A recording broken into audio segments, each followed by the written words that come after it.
Bapak Ibu Saudara yang terkasih di dalam nama Tuhan Yesus Kristus, mari sebelum kita mengawali aktivitas kita pada pagi hari ini, terlebih kita memuji dan menyembah nama Tuhan.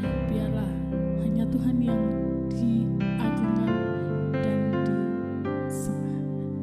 Haleluya.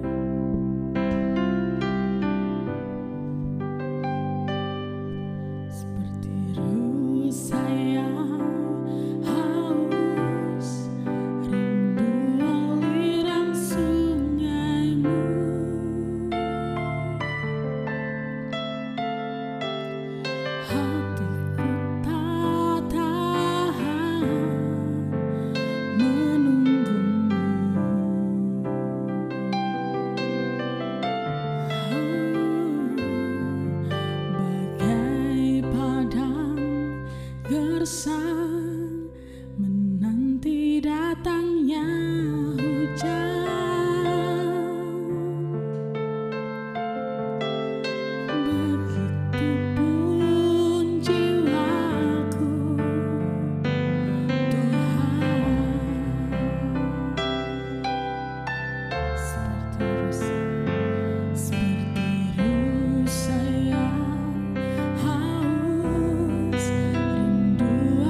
mengasihi kami, Engkau tak pernah meninggalkan kami.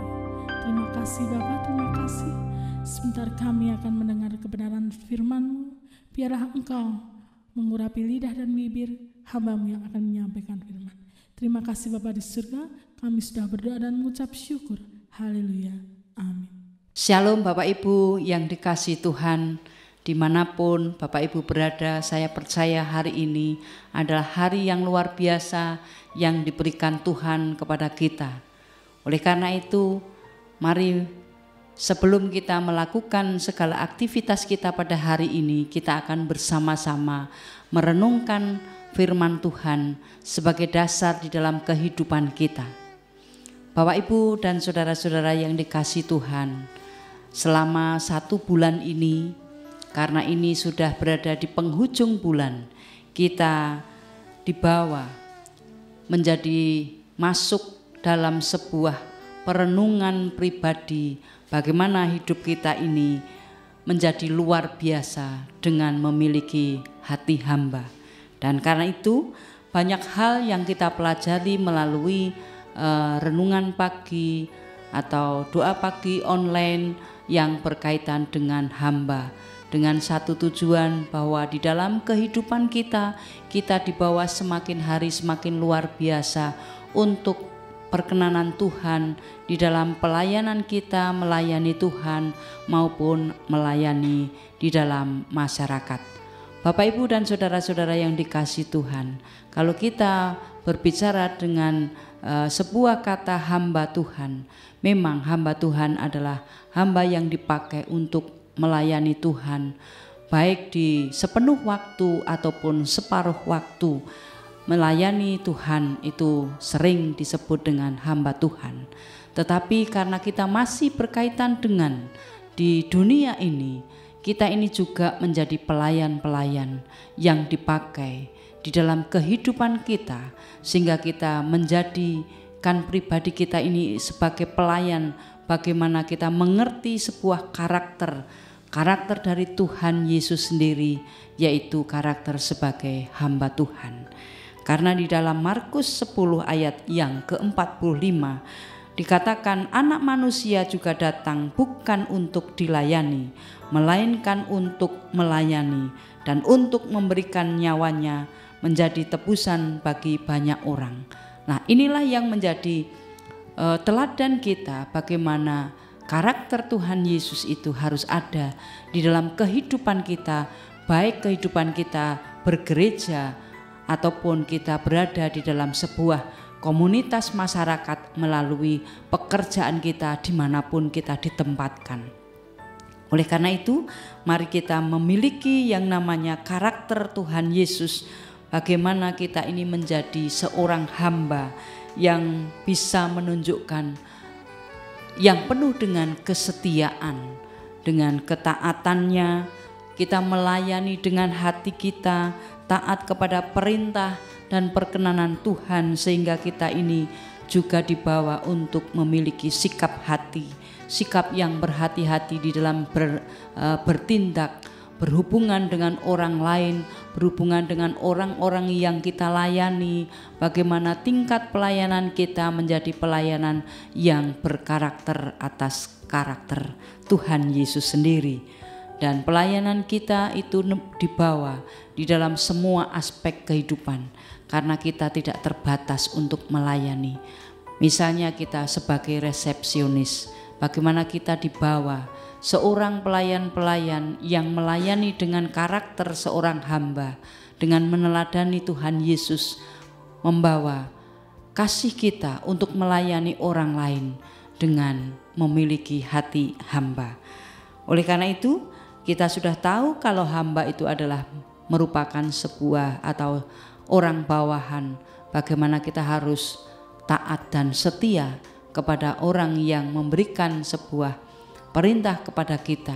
Tetapi kita akan lebih masuk lagi di dalam kehidupan kita sebagai seorang yang melayani, memiliki hati hamba yang menunjukkan dengan kesetiaan, ketaatan untuk melayani, dan tentu saja disertai dengan sebuah kerendahan hati, kesabaran, dan bagaimana kita memberi kepada orang lain dengan sebuah kerelaan, sehingga kita tidak menjadi orang-orang yang egois, orang-orang yang meninggikan hati kita, sehingga pelayanan kita itu diterima oleh orang lain sebagai pancaran kasih Tuhan di dalam kehidupan kita.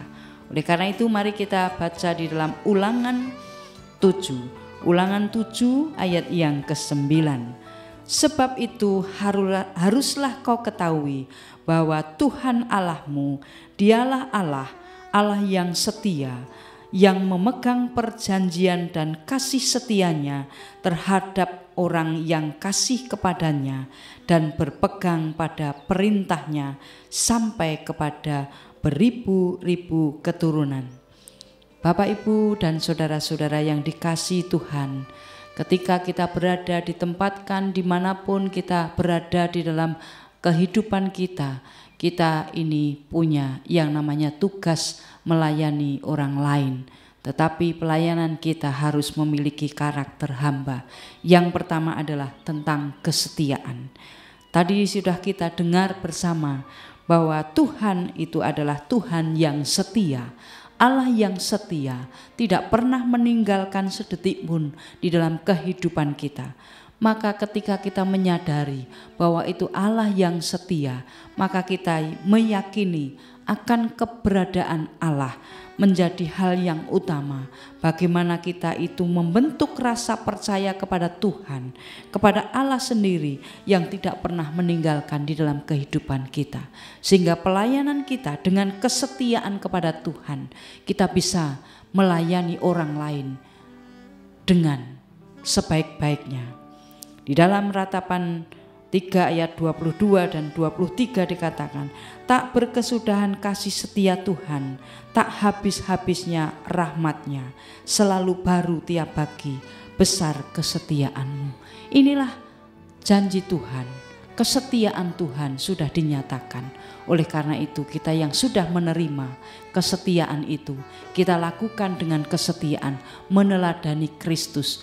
Apa yang harus kita lakukan dengan penuh setia, menjadi orang-orang yang setia untuk melayani di dalam kehidupan, di dalam semua aspek hidup kita, juga terhadap pelayanan kita di dalam kehidupan bergereja. Tentu hal ini akan membawa kehidupan kita semakin hari semakin nyata untuk memuliakan nama Tuhan.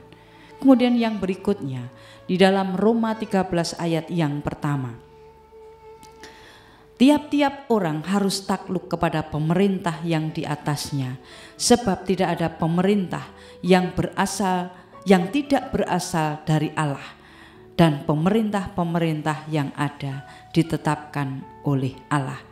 Bapak, Ibu, dan saudara-saudara yang dikasihi Tuhan, karakter yang harus kita miliki bagaimana kita ini melayani orang lain, melayani di sekitar kita, kita harus memiliki yang namanya ketaatan. Selama kita berada di dalam kehidupan dunia ini, kita harus taat yang namanya kepada pemerintah, karena pemerintah itu dipakai oleh Allah untuk menyatakan kemuliaan Tuhan di dalam kehidupan kita. Maka dengan ketaatan itu kita bisa menyatakan bahwa kita ini pun juga melibatkan Tuhan di dalam hidup kita. Karena di dalam ketaatan itu ada sebuah pengorbanan diri, ada kepatuhan, ada hormat, rasa hormat yang tulus kepada Tuhan. Sehingga ini dimiliki setiap orang yang sudah terima akan bimbingan dari Roh Kudus. Karena Tuhan menyatakan di dalam Mazmur 37 ayat yang ke-23, Tuhan menetapkan langkah-langkah orang yang hidupnya berkenan kepadanya. Kalau kita ini taat, tentu kita dibawa pada hidup kita yang semakin berkenan kepada Allah. Itulah karakter yang harus kita miliki menjadi pelayan-pelayan dimanapun kita ditempatkan. Hal yang ketiga, kita harus memiliki sikap yang luar biasa di dalam kehidupan kita sehari-hari, yaitu sebuah kerendahan hati. Karena melalui kerendahan hati inilah kita akan memperlihatkan satu nilai, satu karakter yang mulia di dalam kehidupan kita, karena Tuhan berkenan kepada orang-orang yang rendah hati. Sekali lagi, kita harus memiliki yang namanya kesetiaan, yang kedua ketaatan, yang berikutnya adalah kerendahan hati yang harus kita miliki ketika kita berhadapan dengan orang lain. Kecuali 3 hal, masih ada lagi yang namanya sebuah kesabaran.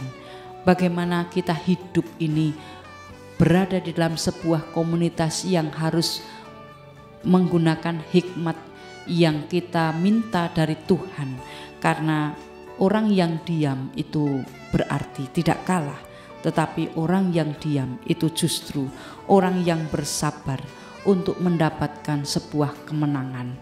Dengan bersabar ini kita akan mendapatkan sebuah hikmat yang diberikan oleh Tuhan untuk melakukan hal-hal yang di depan kita, sehingga ketika kita melangkah itu ada sebuah penyertaan Tuhan. Karakter yang harus kita miliki yang berikutnya adalah sabar. Kesabaran inilah yang harus kita miliki, karena dengan kesabaran kita mengalahkan ego kita, kita mengalahkan segala kepentingan kita untuk menerima bagaimana kita melayani orang lain. Hendaklah kamu selalu rendah hati, lemah lembut dan sabar. Tunjukkanlah kasih-Mu dalam hal saling membantu. Ini diberikan Tuhan kepada kita, bagaimana sebagai orang-orang yang melayani di dalam kehidupan kita dimanapun kita ditempatkan. Yang berikutnya adalah karakter. Kita harus memberikan segala sesuatu pelayanan kita dengan sebuah kerelaan hati. 2 Korintus 9 ayat yang ke-7. Hendaklah masing-masing memberikan menurut kerelaan hatinya, jangan dengan sedih hati atau karena paksaan, sebab Allah mengasihi orang-orang yang memberi dengan sukacita. Pertama, bahwa ketika kita melayani orang lain, kita harus memberi berdasarkan kerelaan hati. Ini adalah prinsip kerajaan Allah.